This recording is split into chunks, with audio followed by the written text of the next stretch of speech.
તો બ્રેક બાદ હવે વાત મોદી કેબિનેટના નિર્ણયની, જેની અસર દેશના 80 કરોડ લોકોને થશે। સરકાર હાલમાં લોકોને મફત રાશન પૂરું પાડી રહી છે અને એ પબ્લિક ડિસ્ટ્રીબ્યુશન સિસ્ટમ એટલે કે પીડીએસ યોજનામાં 3 મોટા ફેરફારો પણ કરવામાં આવ્યા છે। કેન્દ્રીય મંત્રી અશ્વિની વૈષ્ણવે કહ્યું કે આ ફેરફાર પાછળ લગભગ 25,530 કરોડ રૂપિયાનો ખર્ચ કરવામાં આવશે, પરંતુ આ નિર્ણયથી દેશની રેશન વિતરણ વ્યવસ્થામાં મોટો બદલાવ આવશે અને તે લોકોને ફાયદાકારક પણ રહેશે। पूरे सिस्टम का इसका एक स्ट्रक्चरल रिफॉर्म, कैसे सिस्टम इम्प्रूव हो, better logistics, AI enabled selection of beneficiaries, deduplication of beneficiaries, कहीं पर भी अगर मूवमेंट को कम करना, जैसा मैंने आपको एग्जांपल बताया 15 to 50% का ट्रांसपोर्टेशन कम हो सकता है इस पूरे एक्सरसाइज से।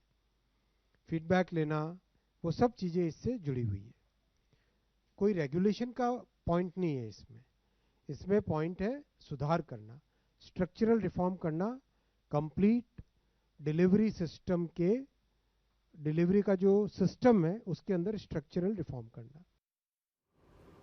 तो पीडीएस योजनाમાં કયા 3 મોટા ફેરફાર કરવામાં આવ્યા છે જેનાથી લોકોને સીધો ફાયદો પહોંચશે? કેન્દ્ર સરકારનું શું આયોજન છે તે હવે ગ્રાફિક્સના માધ્યમથી થોડા ડિટેલમાં સમજવાની કોશિશ કરીએ। તો કેન્દ્રનું માનવું છે કે પીડીએસની આ નવી યોજનાથી લગભગ 80 કરોડ લોકોને ફાયદો થશે।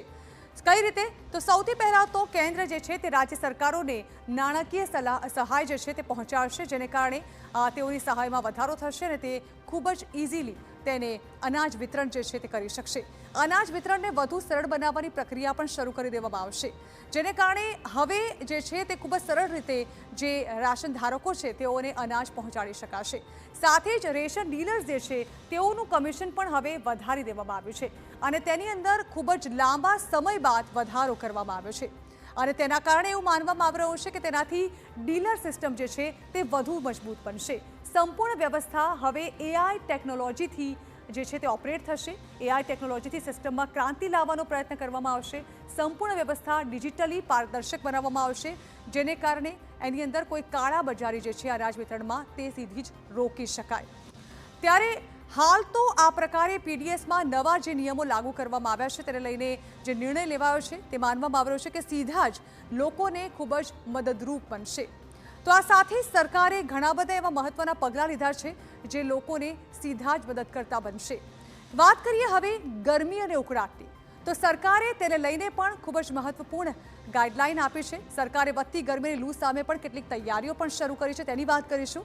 તો સરકાર સ્તરે આ મુદ્દે ઉચ્ચ સ્તરીય બેઠક યોજાઈ છે। અસહ્ય ગરમી અને લૂની સ્થિતિ પર સમીક્ષા સરકાર દ્વારા હાથ ધરવામાં આવી છે અને સરકારે હાલ નાગરિક સુરક્ષા માટે વિશેષ પગલાં પણ હાથ લીધા છે।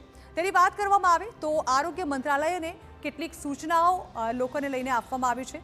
લૂને પહોંચી વળવા માટે આરોગ્ય મંત્રાલય ખૂબ જ સાવચેત બન્યું છે, જેમાં પાણી અને રાહત વ્યવસ્થા જે છે તે મજબૂત કરવામાં આવશે। રાષ્ટ્રવ્યાપી સંકલનથી આ કામગીરી હાથ ધરવામાં આવશે, જેમાં દરેક વિભાગ અલગ યોજના બનાવશે જે સીધી જ લોકોને ફાયદાકારક હશે। એટલે કે લૂથી બચવા માટેના પણ તમામ પ્રયત્નો જે છે તે હાથ ધરવામાં આવશે।